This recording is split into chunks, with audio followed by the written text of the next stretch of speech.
Next up, my new running back one, Big Dogs RB2, Jonathan Taylor, man. I don't know if you guys saw the combine, but this dude lit it the fuck up. I thought he's gonna be fast, right? We all knew he was a track star.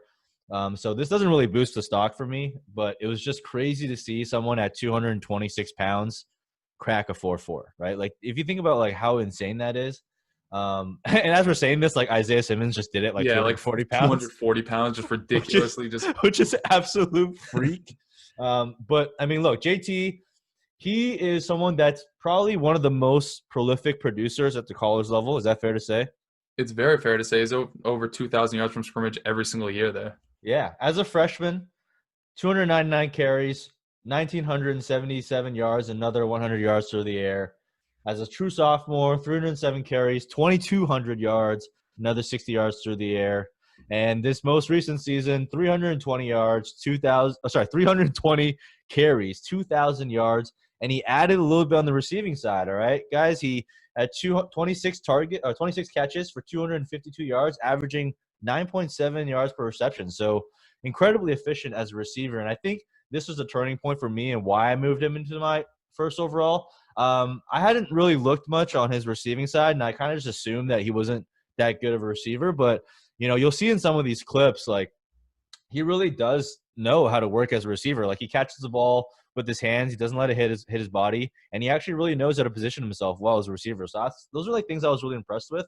And from that perspective, like, he's actually really efficient, right? Like, he didn't get the volume that you want to see, but he's efficient. So I think that he's someone that can, not be the weapon that Swift is, but be a very efficient and capable receiver. Something along the lines of like Ezekiel Elliott, right? When he got the volume, he was pretty efficient. He was a home run hitter, and he can be involved in that part of the game. So, look, he's my RB1 for now. A lot of good things. I'm sure he might be a lot of other people's one-on-one now after the combine, but I don't know. Where do you have him?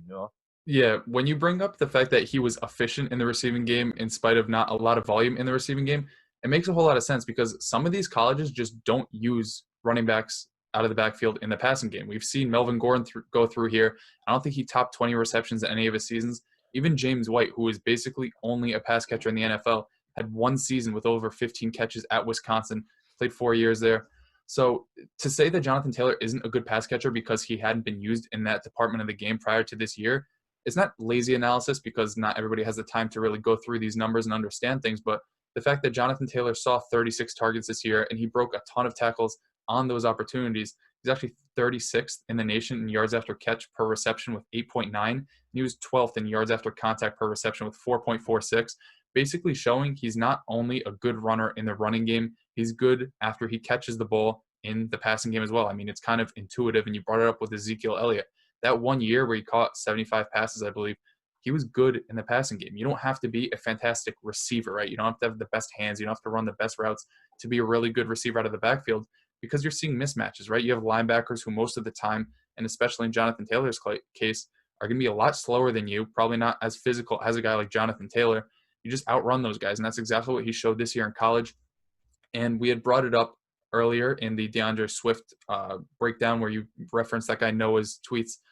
Jonathan Taylor did run behind a very good offensive line. Wisconsin ranked 15th in adjusted line yards.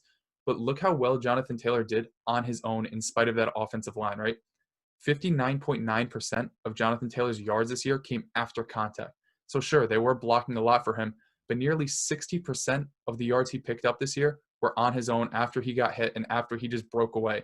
And that doesn't even, we brought up earlier, that doesn't take into account all the runs where he went untouched and just absolutely outran everybody. If he lands in a good situation that has a really good, zone blocking scheme or what have you, he's gonna tear people's faces off. He's gonna be a perennial, rushing champion, or at least up in those leaderboards because he's such a good runner. He showed it year after year in terms of breaking tackles. And just going back to Wisconsin's offensive line, right? Although they were 15th in adjusted line yards, some of the teams that they played this year, Ohio State twice were 7th in defensive adjusted line yards.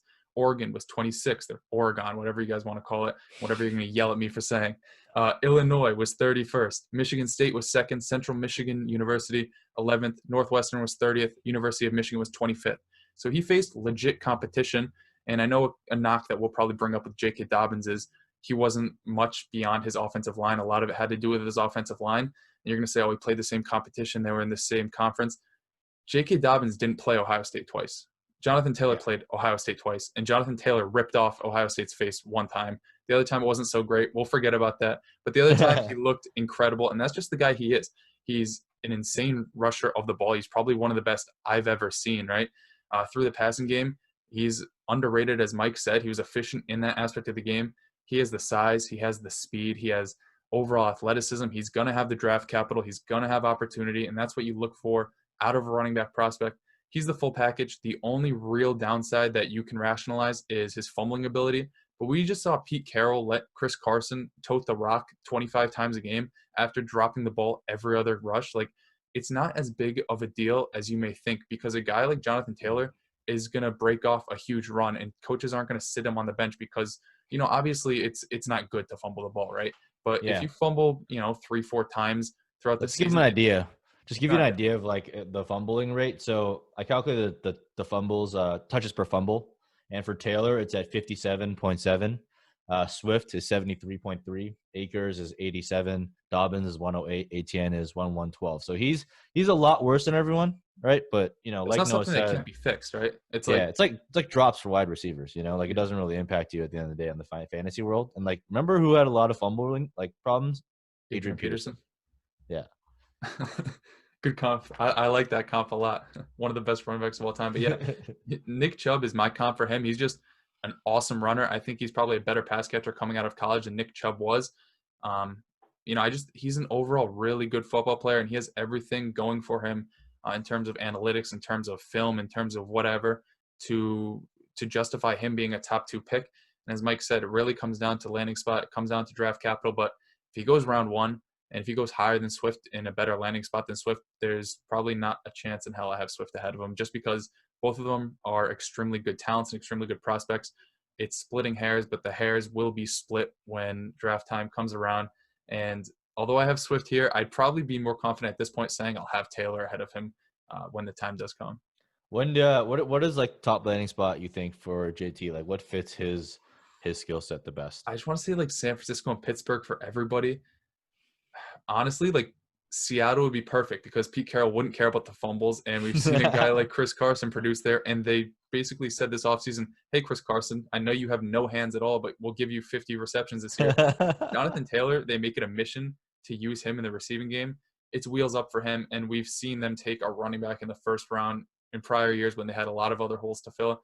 I don't think that's, an unrealistic opportunity for him to land there.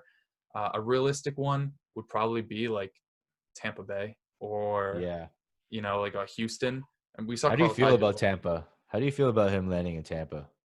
I don't even know what's happening in Tampa. Like Jameis is probably gonna be gone. Bruce Arians probably gonna retire for like the 50th time. Like Brett Favre. Like it's a lot up in the air. But I mean, Ronald Jones went for over 1,000 yards from scrimmage this year, and he is half the player and half the man that Jonathan Taylor is. I mean, not like the man, but like the size of the man. But honestly, like I don't see many spots where Jonathan Taylor goes where he's gonna be a quote unquote bust. I just think he's way too good of a runner. Like Nick Chubb wasn't in the best situation, and he still produced. I think we see much of the same with Jonathan Taylor. Yeah, I got him. I said this, I think, back in December, but I think the Colts would be like the best landing spot for Jonathan Taylor. Like he would walk in, great offensive line, and he's someone that like he's not twitchy, right? He's not like Swift where you see him juking guys out, but I think he's probably he's really efficient with his moves. Yeah, in the hole, like you see him run into like a mass of people, and then a second later he's just gone. It's like I don't know what he does when he's in between tackles. He has like the craziest peripheral vision I've ever seen, but he just makes men miss in the hole, and that's what you need in the NFL. And coaches love that. Coaches love guys who aren't going to bounce runs, 10 yards to the outside to gain 1 yard. They like guys running between the tackles, and Jonathan Taylor's going to give them just that.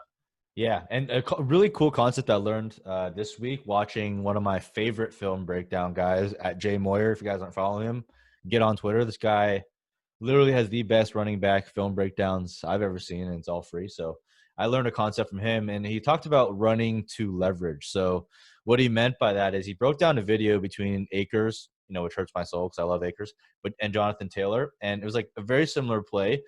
And the Akers basically still gained yardage. He gained like 4 or 5 yards, but then like JT housed it. And the reason why he did that is because JT ran to where he thought the hole would be instead of where the hole was. So Akers kind of took a couple inefficient steps to try and get to the open hole. And by that time, like his line already had like the proper leverage to shift guys to the left. Whereas like JT basically ran towards his O-line's back.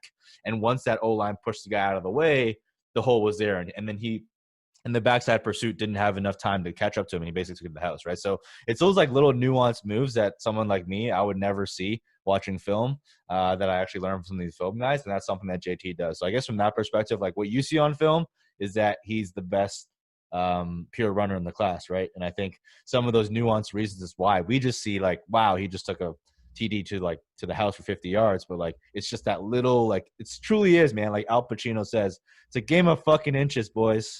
A game of fucking inches, okay? You just got to make sure you fight for each and every inch. And from that perspective, man, I think JT's fighting for every inch. Yeah. Another thing I picked up, I forgot who it was while I was watching, but it makes a whole lot of sense. Like you see him in between the tackles, and to the untrained eye or whatever, just watching the play, you don't see it at all. But Taylor like puts his hand on his offensive lineman's back, and he like makes them feel where he is and where he's gonna go. It's something that I don't understand how people like pick up on that just watching a play from the All 22 broadcast, but they see it. And there's cut-ups of him doing just putting his hand on the offensive lineman's right hip, following the block. Like the way he follows blocks and he sets up his blocks for the next guy down the field, it's something that's really unmatched in this class. And it's just it just quantifies him being a really good runner. And obviously it's subjective, but when you run for 2,000 yards 3 straight seasons, like saying that somebody's a good runner isn't subjective at that point. It's objective. He is the best pure runner in this class, and I don't think there's any question about it. You know who used to put their hands a lot on people's backs is Lev Bell. That's when I started noticing it. Like Lev Bell, one of my favorite players. Yeah. You're gonna say who? The Zohan. Yeah. But yeah, I mean, look, man, there's nothing to not like about JT. One thing we want to do cover is like the workload thing. I mean, we've said this a couple times. Like, I'm not gonna knock a guy down because of workload, because he's proven to be extremely healthy throughout, right? So if he had like 900 touches and he like blew out his knee twice, and he's got like arthritis in his knees, and he's got like core muscle injury and stuff like that, then I'd be worried. But taking shots at damn, that's dude, he's never missed a game, right?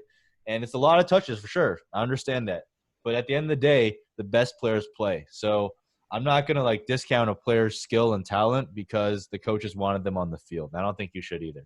Yeah, and if you hold the 101 and that is something that you're wavering between because of the touches, just choose DeAndre Swift at that point. That's the only deciding factor. He had like 500 touches in college at Georgia.